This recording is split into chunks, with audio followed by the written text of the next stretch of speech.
तर आज बनवणार आहे मेथी आणि डिंकाचे लाडू। तर त्यासाठी हे बघा मी साहित्य घेतलेलं आहे।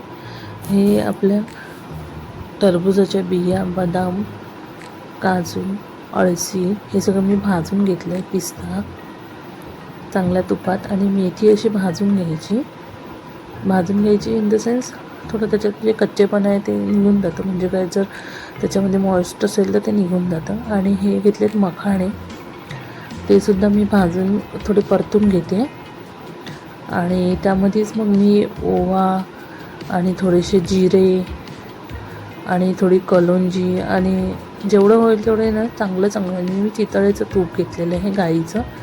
आणि हे डिंक आहे, ते डिंक आता त्या तेलामध्ये तुपामध्ये तळून घेते। साधारण मी 250 ग्रामपर्यंत डिंक आणलेलं आहे, ते तळून घेतलेलं आहे बघा। ते तळून घेतलं ना तर ते जास्त दाताखाली येत नाही आणि खायला पण चांगले लागतात त्याचे लाडू।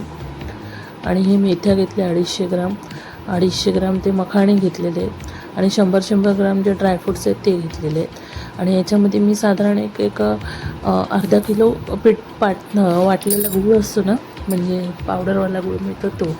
आणि हे मी 200 ग्राम याच्यामध्ये तीळ पण घेतलेले आहे आणि थोडी खडीसाखर असते ना आपली, ती घेतली। खडीसाखर चांगली असते ना त्यामुळे।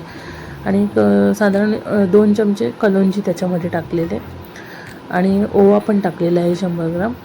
तर हे सगळं ना चांगलं मिक्सरमध्ये फिरून घेतलं, पावडर केलं त्याचं। आणि पावडर केल्यानंतर हे त्याचे असे लाडू वळलेत तुपामध्ये आणि थोडंसं तर अर्धा किलो गूळ घालून।